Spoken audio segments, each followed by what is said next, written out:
Hello student, my name is Makfoor Ahmad. हमारा आपका प्यारा सा यूट्यूब चैनल है मकफूर फिजिक्स हब। आज मैं क्लास 12 के बच्चों के लिए लेकर आया हूँ एटम्स का लेक्चर नंबर 3। प्रीवियस लेक्चर में हमने आपको closest approach of distance size of nucleus estimate करा दिया था। न्यूक्लियस के अराउंड जो इलेक्ट्रॉन रिवॉल्व कर रहा है उसके रेडियस का फार्मूला, उसका रेडियस कैलकुलेट कर लिया था। इलेक्ट्रॉन कितनी वेलोसिटी से रिवॉल्व कर रहा है उसकी वेलोसिटी और कितनी टोटल एनर्जी है उसका फार्मूला हमने आपको डिराइव किया था। तो जो टोटल एनर्जी है उसका फार्मूला हमने आपको डिराइव किया था, capital E is equal to minus m Z square e power 4 8 n square h square epsilon naught square. ये फार्मूला हमने डिराइव कराया था energy of an orbiting electron. Energy of an orbiting electron, तो जो electron nucleus के around revolve कर रहा है उसकी टोटल एनर्जी। अगर हम हाइड्रोजन एटम के लिए लेते हैं dear student, for hydrogen atom या हाइड्रोजन लाइक एटम जिसका एटॉमिक नंबर 1 है, फॉर हाइड्रोजन एटम के लिए लेते हैं तो हमारा हाइड्रोजन एटम के लिए Z की वैल्यू 1 हो जाएगी और E की वैल्यू हमारा माइनस एम ई power 4 divided 8 n square h square epsilon naught square हो जाएगा। इसको थोड़ा सा हम मॉडिफाइड कर लेंगे, ऊपर नीचे HC से मल्टीप्लाई कर देते हैं। H हमारा प्लॉन्क कांस्टेंट है, C स्पीड ऑफ लाइट है, तो ये हमारा हो जाएगा E is equal to h c minus h c m E power 4 n square अलग कर दें 8 H cube epsilon naught square into c. H का एच स्क्वायर से मल्टीप्लाई कर देंगे एच क्यूब हो जाएगा, तो आपका हो जाएगा 8 H cube epsilon naught square C. इसको एक साइंटिस्ट है रेडबर्ग, उन्होंने इस पूरे को एक रेडबर्ग कांस्टेंट कंसीडर कर लिया। तो रेडबर्ग कांस्टेंट जो है हमारा रेडबर्ग कांस्टेंट जो होगा स्टूडेंट्स आर, कैपिटल आर, वो हमारा जाएगा एम ई power 4 8 H cube epsilon naught square into C. इसकी वैल्यू कैलकुलेट जो की गई वो 1.097 इंटू 10 पावर 7 पर मीटर इनवर्स 1। देन आपके जो एनर्जी का फार्मूला रेडबर्ग कांस्टेंट के टर्म में हो जाएगा E is equal to minus R h c upon n square, यानी कि energy of an orbiting electron in terms of Rydberg constant जो होगा वो E is equal to minus R h c upon n square. First orbit के लिए अगर आपको electron की टोटल एनर्जी कैलकुलेट करनी है तो रेडबर्ग कांस्टेंट आपको एक सिंगल कांस्टेंट पता चल गया 1.097 इंटू 10 पावर 7। H हमारा प्लॉन्क कांस्टेंट है और C speed of light in air और फ्री स्पेस होगा। Then energy of an orbiting electron जो होगा, energy of an orbiting electron first orbit में जो इलेक्ट्रॉन की एनर्जी होगी वो E is equal to energy of an electron first orbit of hydrogen atom, first orbit of a hydrogen atom. Then आपको हो जाएगा E is equal to minus R h c upon n square. तो R की value हम put कर देते हैं 1.097 into 10 power 7। प्लॉन्क constant आपका 6.63 into 10 power minus 34। Speed of light 3 into 10 power 8। First orbit के लिए जो एनर्जी हो जाएगा वो 1 square 1। Then energy of an orbiting electron E is equal to हमारा माइनस 13.6 इलेक्ट्रॉन वोल्ट। इस वैल्यू को हम कैलकुलेट करेंगे डियर स्टूडेंट, तो ये वैल्यू हमारी जूल में आएगी फिर हम 1.6 इंटू 10⁻⁻19 से डिवाइड कर देंगे, तो एनर्जी जो इलेक्ट्रॉन वोल्ट में होगी हाइड्रोजन एटम के लिए, first orbit of hydrogen atom के लिए, वो हमारा -13.6 इलेक्ट्रॉन होगा। यानी कि किसी अदर ऑर्बिट के लिए निकालना है, एन ऑर्बिट के लिए एनर्जी निकालनी है, तो En is equal to -E1 upon n square, यानी कि एन ऑर्बिट की जो एनर्जी होगी वो En is equal to -13.6 upon n square. यानी कि एक ऑर्बिट से दूसरे ऑर्बिट में जब इलेक्ट्रॉन जाएगा तो एनर्जी माइनस में डिक्रीज होगी, यानी कि एनर्जी आपका इंक्रीज कर जाएगा। तो एनर्जी आपका हो जाएगा -13.6 अपॉन n स्क्वायर। अब इलेक्ट्रॉन जब हाइड्रोजन एटम बाहर से एनर्जी पाता है तो एटम्स एक्साइटेड हो जाते हैं, उसके इलेक्ट्रॉन एक्साइटेड हो जाते हैं और स्टेशनरी स्टेट से, स्टेशनरी ग्राउंड स्टेट से हायर एनर्जी लेवल में जंप कर जाते हैं। बोस थ्योरी में हमने आपको एक्सप्लेन किया था। और हायर एनर्जी लेवल में 10⁻⁸ सेकेंड रुककर फिर लोअर एनर्जी लेवल में लौट आते हैं, और लौटते समय जो रेडिएशन के फॉर्म में एनर्जी को डिस्क्रीट करते हैं या रेडिएशन के फॉर्म में एनर्जी को डिस्क्रीट करते हैं, उस रेडिएशन का वेवलेंथ कैलकुलेट करने के लिए एक एम्पिरिकल फार्मूला है। तो वेवलेंथ ऑफ रेडिएशन,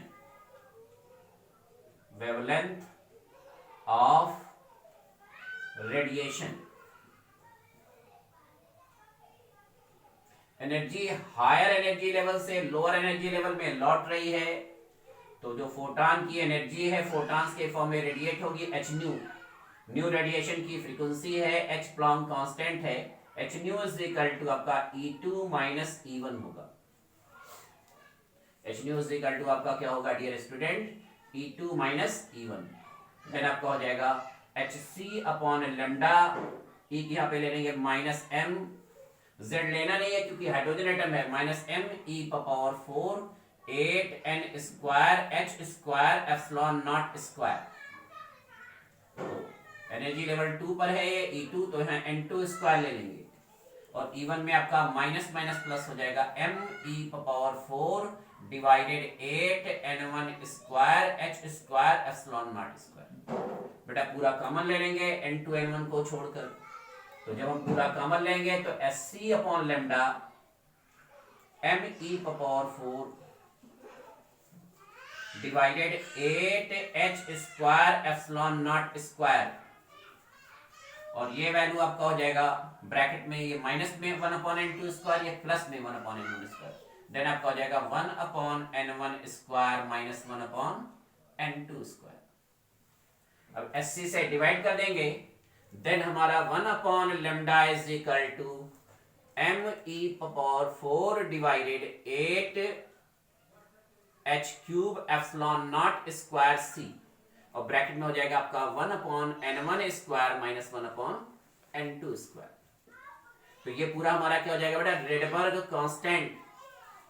अभी मैंने आपको बताया कि जो रेडबर्ग कांस्टेंट है वो capital R is equal to m e⁴ divided 8h³ epsilon naught square into c। Then आपका जो वेवलेंथ होगा या वेव नंबर होगा डियर स्टूडेंट, वो 1/λ is equal to R, bracket में हमारा हो जाएगा 1/n1 square minus 1/n2 square. यानी कि वेव नंबर या वेवलेंथ के लिए जो फार्मूला क्रिएट होगा वो 1/λ is equal to R, bracket में हमारा हो जाएगा 1/n1 square minus 1/n2 square. तो जो रेडिएशन डिस्क्रीट कर रहा है उसके वेवलेंथ का फार्मूला एम्पिरिकल फार्मूला ये होगा, यानी कि आपका जो इलेक्ट्रॉन है वो हायर एनर्जी लेवल n2 से लोअर एनर्जी लेवल n1 में रिटर्न हो रहा है 10⁻⁸ सेकेंड स्टे करके। तो जो रेडिएशन डिस्क्रीट कर रहा है, जो रेडिएशन डिस्क्रीट कर रहा है उस रेडिएशन के वेव नंबर यानी वेवलेंथ का जो रेसिप्रोकल है उसके लिए जो फार्मूला होगा 1/λ। इसलिए देखा था आपने कि रेडबर्ग कांस्टेंट की यूनिट हमने 1/मीटर यानी मीटर इनवर्स 1 लिया था। n1 की यूनिट होगी नहीं, रेडबर्ग कांस्टेंट आपका 1/मीटर यानी मीटर इनवर्स 1 हो जाएगा। अब एक साइंटिस्ट है डियर स्टूडेंट बामर, बामर ने हाइड्रोजन स्पेक्ट्रम को स्टडी किया। हाइड्रोजन स्पेक्ट्रम, हाइड्रोजन स्पेक्ट्रम की स्टडी जो है एक्सप्लेन मोड में बामर ने किया था। बामर एक साइंटिस्ट थे, बामर।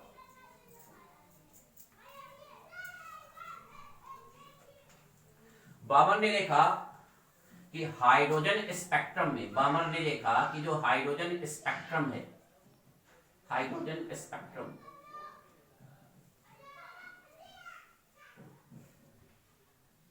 जो हाइड्रोजन स्पेक्ट्रम है उसमें डार्क बैकग्राउंड पर डिफरेंट वेवलेंथ की डिस्क्रीट ब्राइट लाइंस दिखाई देगी, और एक साइड से दूसरे साइड पर जाने पर उसकी इंटेंसिटी और बीच का डिस्टेंस कम होता चला जा रहा है, यानी कि वेव जो है वो क्लोजेस्ट हो। उसको एच अल्फा ले लीजिए, एच बीटा, एच गामा। यानी कि बामर ने देखा कि हाइड्रोजन स्पेक्ट्रम में डार्क बैकग्राउंड पर डिस्क्रीट ब्राइट लाइंस के वेव्स थे। डिस्क्रीट ब्राइट लाइंस जिनकी ब्राइटनेस वन एंड से अदर एंड की तरफ जाने पर ब्राइटनेस क्या हो रही है, डिक्रीज हो रही है, और लाइंस जो है वो क्लोज हो रही है। तो उन्होंने 5 सीरीज देखी। पहली सीरीज हमारी लाइमन सीरीज होती है, पहली सीरीज को हम लोग लाइमन सीरीज कहते हैं, लाइमन सीरीज। दूसरा हमारा जो है वो बामर सीरीज है।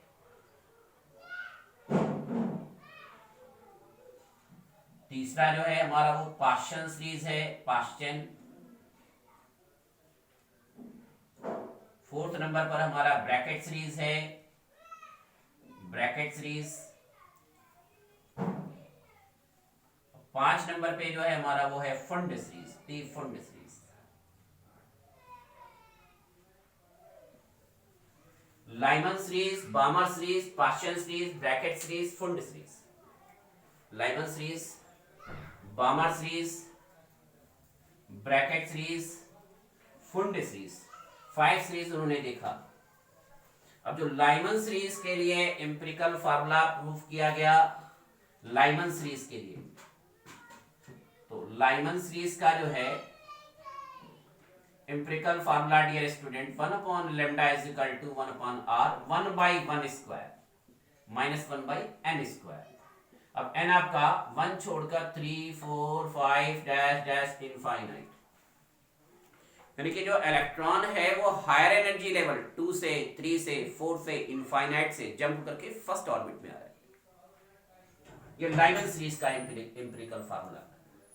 बामर सीरीज के लिए जो उन्होंने फार्मूला निकाला, बामर सीरीज के लिए empirical formula 1 upon lambda is equal to R, 1 by 2 square minus 1 upon n square. इसके लिए जो n की वैल्यू होगी वो आपका 3, 4, 5, 6 डैश डैश इनफाइनाइट।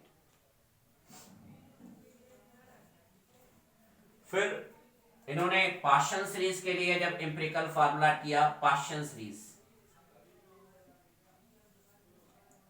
तो पाश्चन सीरीज के लिए empirical formula 1 upon lambda is equal to R, 1 upon 3 square minus 1 upon n square. यहां पर जो n की वैल्यू ली गई वो 3 को छोड़कर 4, 5, 6, 7 डैश डैश इनफाइनाइट। फिर पाश्चन सीरीज के Paschen, Lyman, Balmer, Paschen, Brackett series के लिए जो लिया गया formula, Brackett series empirical formula, तो ब्रैकेट सीरीज के लिए empirical formula 1 upon lambda is equal to R, 1 upon 4 square minus 1 upon n square. तो यहां पर n की वैल्यू जो हो गई डियर स्टूडेंट वो 5, 6, 7 डैश डैश इनफाइनाइट। तो Lyman, Balmer, Paschen, Brackett series, और आपका जो लास्ट सीरीज है वो P Pfund series. P Pfund, P silent होता है, हम लोग इसको फुंड सीरीज पढ़ते हैं। इसके लिए जो एम्पिरिकल फार्मूला होगा वो 1 upon lambda is equal to R, 1 upon 5 square minus 1 upon n square, और n की जो वैल्यू होगी वो आपका 6, 7, 8 डैश डैश इनफाइनाइट। तो हाइड्रोजन स्पेक्ट्रम का जो स्टडी किया वो बामर ने किया। अब बामर ने 5 सीरीज बताई और हर सीरीज की अलग अलग स्पेक्ट्रल लाइन होती है। जैसे मान लीजिए फर्स्ट स्पेक्ट्रल लाइन कह दिया तो n की वैल्यू यहां पर हम 2 पुट कर देंगे। इसमें फर्स्ट कह दिया बामर सीरीज की फर्स्ट स्पेक्ट्रल लाइन का वेवलेंथ या वेव नंबर कैलकुलेट करिए तो इसमें n की वैल्यू 3 पुट कर देंगे। कह दिया पार्शियल सीरीज की फर्स्ट स्पेक्ट्रल लाइन के लिए वेवलेंथ का फार्मूला लिखिए तो n is equal to 4 put कर देंगे। कह दिया ब्रैकेट सीरीज के लिए तो आपका n इज इक्वल टू 5 हो जाएगा। फुंड सीरीज के लिए n इज इक्वल टू 6 हो जाएगा। फर्स्ट स्पेक्ट्रल लाइन की बात कर।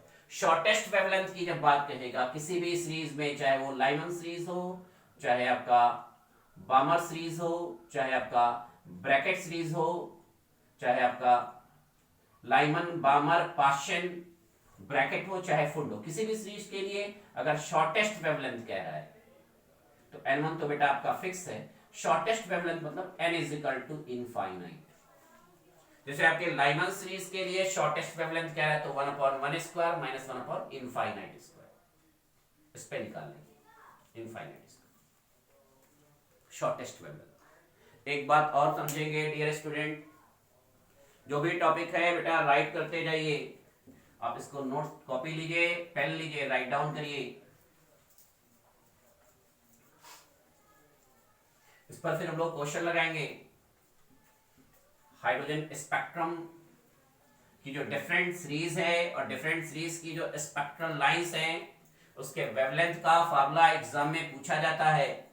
आपसे पूछ लेगा कि लाइमन सीरीज की शॉर्टेस्ट वेवलेंथ निकालिए। यह भी पूछा जाता है कि किस स्पेक्ट्रम में आता है आपका लाइमन सीरीज, किस स्पेक्ट्रम में आएगा आपका पार्शियल सीरीज, किस स्पेक्ट्रम में आएगा आपका बामर सीरीज, किस स्पेक्ट्रम में आएगा आपका ब्रैकेट, किस में आएगा आपका फुंड सीरीज, किस में आएगा। तो हमने आपको इलेक्ट्रोमैग्नेटिक वेव्स पहले एक्सप्लेन किया है, EMW। इलेक्ट्रोमैग्नेटिक वेव्स में हमने आपको बताया था कि रेडिएशन के 2 स्पेक्ट्रम होते हैं। एक विजिबल स्पेक्ट्रम होता है जो हमें दिखाई देता है, विजिबल स्पेक्ट्रम, जिसमें वेवलेंथ हमारा विबग्योर होता है, वायलेट से लेके रेड तक विबग्योर। उसमें जो वेवलेंथ रेंज होता है अप्रोक्सीमेटली 4000 एंगस्ट्रॉम से 7800 एंगस्ट्रॉम के अप्रोक्सीमेटली होता है। सबसे कम वेवलेंथ वायलेट का होता है 4000 एंगस्ट्रॉम के अप्रोक्स, और सबसे मैक्सिमम वेवलेंथ रेड का होता है 7800 एंगस्ट्रॉम के आसपास। ये विजिबल स्पेक्ट्रम है जो हमें दिखाई दे रहा है। अब एक ऐसे रेडिएशंस होते हैं, एक ऐसा स्पेक्ट्रम होता है जो हमें नहीं दिखाई देगा, जिसका वेवलेंथ वायलेट से भी कम हो। जिसका वेवलेंथ वायलेट से भी कम होगा, 4000 एंगस्ट्रॉम से भी कम होगा, उसको हम लोग अल्ट्रा वायलेट रेडिएशन बोलते हैं। क्या बोलते हैं? Ultra violet radiation. अल्ट्रा मतलब स्मॉल, जिसका वेवलेंथ वायलेट से भी कम हो, अल्ट्रा वायलेट रेडिएशन। और जिसका वेवलेंथ रेड से भी ज्यादा हो, लेकिन 7800 एंगस्ट्रॉम से ज्यादा हो, उसको हम लोग इंफ्रारेड रेडिएशन बोलते हैं। इंफ्रा मतलब लार्ज होता है, रेड से भी लार्ज, इंफ्रारेड रेडिएशंस। ये हमारे इनविजिबल स्पेक्ट्रम में आती है। अगर वेवलेंथ आपका 4000 एंगस्ट्रॉम से कम आ रहा है तो आपका अल्ट्रा वायलेट रेडिएशन, यानी कि वायलेट से स्मॉल रेडिएशन। अगर वेवलेंथ आपका 7800 एंगस्ट्रॉम से ज्यादा आ रहा है तो आपका इंफ्रारेड रेडिएशन होगा, यानी कि वेवलेंथ आपका रेड से भी ज्यादा होगा। और 4000 एंगस्ट्रॉम से 7800 एंगस्ट्रॉम तक के जो वेवलेंथ होंगे हमारा विजिबल स्पेक्ट्रम होगा। और ये अल्ट्रा वायलेट रेडिएशन और इंफ्रारेड रेडिएशन आपका इनविजिबल स्पेक्ट्रम में आएगा। तो क्वेश्चन पूछा जाता है एग्जाम में कि आपका जो लाइमन सीरीज है वो किस स्पेक्ट्रम में आ रहा है, आपका जो बामर सीरीज है वो किस स्पेक्ट्रम में आ रहा है, आपका पार्शियल ब्रैकेट फुंड सीरीज किस स्पेक्ट्रम में आ रहा है। तो आप चाहे फर्स्ट स्पेक्ट्रल लाइन के लिए कैलकुलेट करिए डियर स्टूडेंट, चाहे आप शॉर्टेस्ट वेवलेंथ कैलकुलेट करिए, लाइमन सीरीज जो होता है वो आपका अल्ट्रा वायलेट रेडिएशन में आता है। लाइमन सीरीज का जो वेवलेंथ है वो 4000 एंगस्ट्रॉम से कम होता है, यानी कि लाइमन सीरीज आपका अल्ट्रा वायलेट रेडिएशन में आता है। लाइमन सीरीज किस में आएगा? लाइमन सीरीज जो आएगा डियर स्टूडेंट वो आपका अल्ट्रा वायलेट रेडिएशन में आएगा। अल्ट्रा वायलेट रेडिएशन और बामर सीरीज जो आता है बेटा, वैल्यू जब आप कैलकुलेट करेंगे तो आपको समझ में आएगा। बामर सीरीज आपका विजिबल स्पेक्ट्रम में आता है। विजिबल स्पेक्ट्रम मतलब इसका वेवलेंथ 4000 से 7800 एंगस्ट्रॉम के बीच आता है। और आपका जो पार्शियल सीरीज है, आपका जो ब्रैकेट सीरीज है, आपका जो फुंड सीरीज है, पार्शियल सीरीज, पार्शियल ब्रैकेट और आपका जो फुंड सीरीज है डियर स्टूडेंट, फुंड सीरीज, ये आपके इंफ्रारेड रेडिएशन में आते हैं। इंफ्रारेड रेडिएशंस, इंफ्रारेड रेडिएशन यानी इसका जो वेवलेंथ आएगा वो हमेशा 7800 एंगस्ट्रॉम से ज्यादा। तो बामर ने हाइड्रोजन स्पेक्ट्रम की स्टडी की और डिफरेंट वेवलेंथ की सीरीज को देखा और हर सीरीज की अलग अलग स्पेक्ट्रल लाइंस के लिए वेवलेंथ कैलकुलेट किया। एग्जाम में अगर आपसे पूछा जाए कि बामर सीरीज की फर्स्ट स्पेक्ट्रल लाइन के लिए वेवलेंथ कैलकुलेट करिए, तो बामर सीरीज का आपको वेवलेंथ फार्मूला, एम्पिरिकल फार्मूला हमने आपको बता दिया, 1/λ = r 1/2² - 1/n²। तो फर्स्ट स्पेक्ट्रल लाइन कहेगा तो n की वैल्यू 3, 2 के बाद आपकी 3 आ जाएगी। शॉर्टेस्ट वेवलेंथ के लिए कहेगा बामर सीरीज का तो 1/λ = r 1/2² - 1/∞²। शॉर्टेस्ट वेवलेंथ का मतलब हो गया कि आपका जो क्वांटम नंबर है वो इनफाइनाइट है। इलेक्ट्रॉन इनफाइनाइट से ग्राउंड स्टेट में वापस आ रही है, फर्स्ट ऑर्बिट में वापस आ रही है, सेकंड ऑर्बिट में वापस आ रही है, थर्ड ऑर्बिट में वापस आ रही है। तो डियर स्टूडेंट, एक एक कॉन्सेप्ट को पढ़ना है। फिजिक्स में जब तक आपका कॉन्सेप्ट नहीं क्लियर होगा, आप ना ही न्यूमेरिकल क्वेश्चन कर पाएंगे और ना ही कॉन्सेप्चुअल क्वेश्चन, जो इनोवेटिव क्वेश्चंस आएंगे सीबीएसई में लेवल 3 के, वो भी आप क्वेश्चन सॉल्व नहीं कर पाएंगे। तो आपको पहले टॉपिक में जो भी कंटेंट्स एक्सप्लेन किए जा रहे हैं, बेसिक से बेसिक चीज आपको लेके पढ़ना है, फिर आप न्यूमेरिकल्स लगाएंगे। आपका एक एक टॉपिक क्लियर होना चाहिए। एटम्स चैप्टर में जो भी हम टॉपिक एक्सप्लेन किए सारे के सारे आपको एक बार प्रिपेयर कर लेना है, फिर इस पर बेस्ड हम लोग न्यूमेरिकल क्वेश्चन सॉल्व करेंगे। अगर आपने अभी हमारा चैनल नहीं सब्सक्राइब किया है तो हमारा जो चैनल है मकफूर फिजिक्स हब, उसको सब्सक्राइब कर लें, लाइक बटन प्रेस कर दें, बेल आइकॉन प्रेस करना ना भूलें, जिससे जो भी वीडियोस अपलोड किए जाएं उसका नोटिफिकेशन आपको मिलता है। Thank you.